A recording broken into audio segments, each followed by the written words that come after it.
ओम नमो भगवते वासुदेवाय।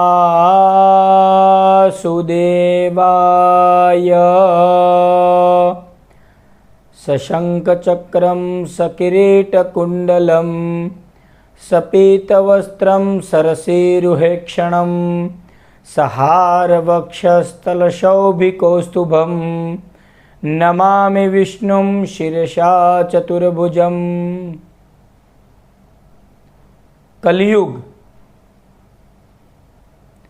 कलियुग वास्तव में कहाँ है? अगर ये पता चल जाए कि कलियुग कहाँ पर है तो हम कलियुग के प्रभाव से बच सकते हैं। क्योंकि अगर पता चले कि कलियुग यहाँ पर है तो वहाँ पर हम नहीं जाए तो हम कलियुग के प्रभाव से बच जाएंगे। तो ऐसा कुछ क्या वर्णन है?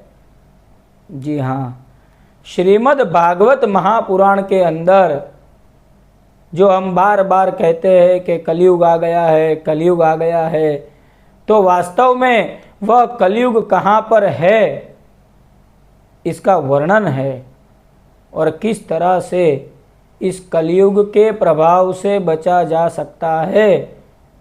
कली नाम के राक्षस के प्रभाव से बचा जा सकता है। तो कहाँ पर है ये जान लेने से उसके प्रभाव से बच सकते हैं।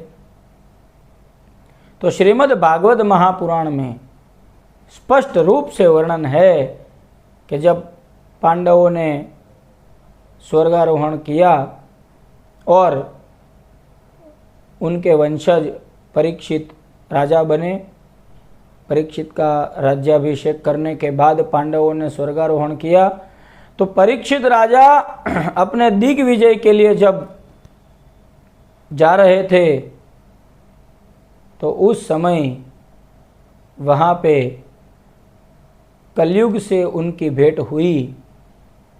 तो कलियुग ने राजा जैसे वस्त्र धारण कर रखे थे, लेकिन उनका कार्य जो था वह नीच था, वो धर्म को पीट रहा था। तब राजा परीक्षित समझ गए कि ये अवश्य ही कली है। तो कली को मारने के लिए जब राजा परीक्षित ने तलवार उठाई तो श्रीमद् भागवत महापुराण में स्पष्ट रूप से लिखा है कि कली जो है वह दीनवत होके राजा परीक्षित के चरणों में गिर गया। अब कलियुग कहने लगा कि महाराज मुझे मारिए नहीं, मैं तो आपकी शरण में हूँ। तो भ्रमर जैसे सार ग्रहित राजा ने कलियुग को नहीं मारा क्योंकि वह शरण में आया था, तो कलियुग को रहने दिया। लेकिन कलियुग से राजा परीक्षित कहते हैं कि तू मेरी शरण में आया है तो अब तुझे मुझसे कोई भय नहीं है, लेकिन हे कली तू अधर्म का सहायक है, इसलिए तू मेरे राज्य में नहीं रह सकता। अब क्योंकि वह दिग्विजय करने निकले थे तो समस्त भूमंडल के सम्राट थे। तो कलियुग भी कहता है कि महाराज आप मुझे कहते हैं कि मेरे राज्य में तुम मत रहो।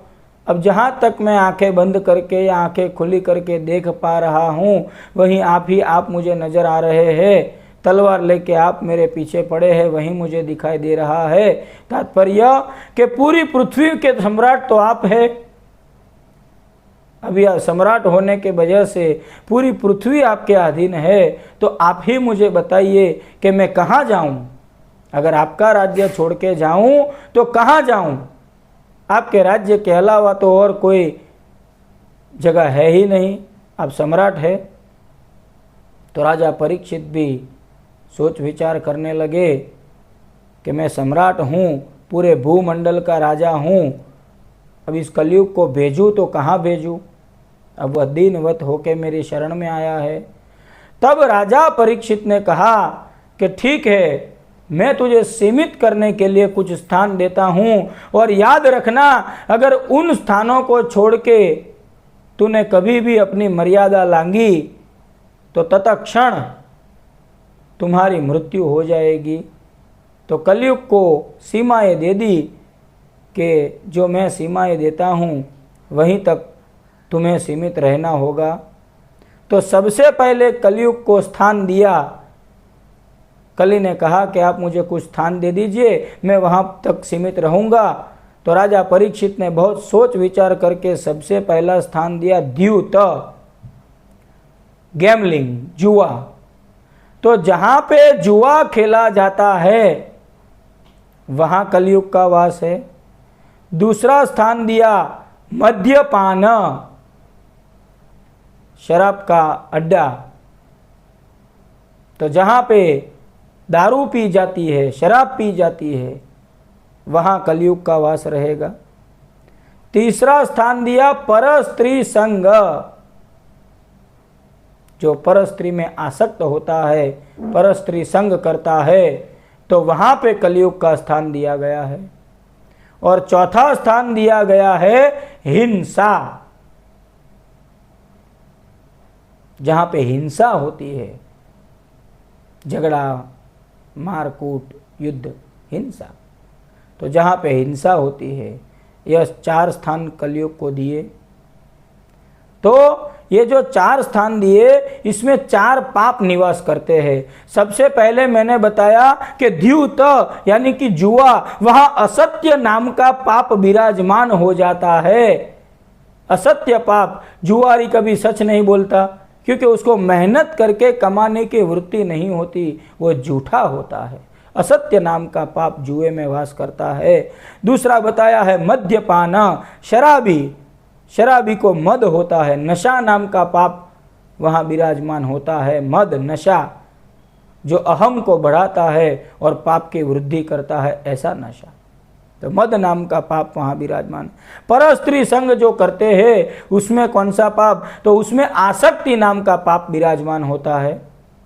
और उसके बाद बताया हिंसा। हिंसा कब प्रकट होती है? जब हृदय निर्दयी बन जाता है, तो वहाँ निर्दयता नाम का पाप विराजमान होता है।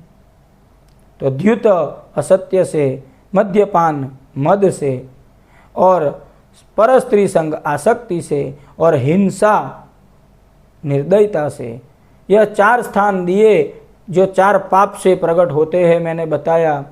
तो कली ने कहा राजा परीक्षित से कि महाराज कृपा करके एक और स्थान दे दीजिए तो 5 स्थान हो जावे। ये तो आपने बहुत ही मर्यादित स्थान दिए हैं मुझे, मेरे ऊपर भी कुछ कृपा करे। तो राजा परीक्षित ने सोचा कि अरे ये 4 स्थान तो इसको दिए, अब ये भी इसको कम पड़ रहे हैं और इसको एक स्थान चाहिए, तो अब इसे मैं कौन सा स्थान दूँ? तो बहुत सोच विचार करके राजा परीक्षित ने कहा कि ठीक है, सुवर्ण यानी कि धन, जो हमारे हक का नहीं है, ऐसा धन। क्योंकि कोई लोग सुवर्ण की व्याख्या अभी भी सुवर्ण पकड़ लेते हैं कि सोने में कली का वास है, लेकिन उस समय जो मुद्राएं चलती थी वो सुवर्ण की थी, जो धन था वो सुवर्ण का धन था, सुवर्ण की मुद्राएं थी, इसीलिए सुवर्ण शब्द। लेकिन सुवर्ण का वास्तविक तात्पर्य धन जानना चाहिए, और वो भी कैसा? अनीति का। अगर नीति का धन है, श्रम करके मेहनत करके कमाया हुआ धन है, तो वो नीति का धन है। लेकिन जो अनीति का धन है, जो मेहनत नहीं करके, किसी को लूट के, किसी के साथ गलत करके कमाया गया है, तो सुवर्ण यानी धन अनीति का। तो वहाँ पे भी लालसा जब होती है तभी अनीति का धन लेते हैं।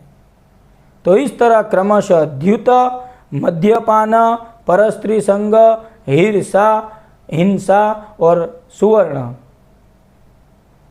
5 स्थान कलियुग को दिए। और इसमें जैसे मैंने बताया कि असत्य, मद, आसक्ति, निर्दयता और लालसा, यह 5 पाप विराजमान होते हैं। तो अगर सोच विचार करिए, बार बार इस वीडियो को देखिए, बार बार इस 5 स्थान के बारे में सोच विचार करिए। इस 5 स्थानों को अगर छोड़ दिया जाए तो वास्तव में कलयुग कहीं है ही नहीं। अगर आप इन 5 स्थानों का सेवन करते हैं तो आप कलयुग के सहायक हैं, कलयुग के प्रभाव में हैं। तो इन 5 स्थानों का कभी सेवन न करें, और इन 5 स्थानों का अगर त्याग कर दिया, 5 चीज़ों का, तो अवश्य ही कलयुग के प्रभाव से बच सकते हैं। श्रीमद् भागवत महापुराण में स्पष्ट रूप से वर्णन है। तो कलयुग कहाँ है और कलयुग से कैसे बचा जा सकता है, तो कलयुग के जो 5 स्थान है वह मैंने आपको बताए, और उनका त्याग करने से अवश्य ही कलयुग के प्रभाव से बचा जा सकता है। और सबसे बड़ा जो धर्म है वो है भक्ति। तो श्रीमद् भागवत महापुराण की भक्ति करे और कलयुग के प्रभाव से बचे। भक्तिवान व्यक्ति इन 5 जगहों का कभी सेवन नहीं करेगा। तो भक्ति में शक्ति है। श्रीमद् भागवत महापुराण की शरण ले। नमो नमः।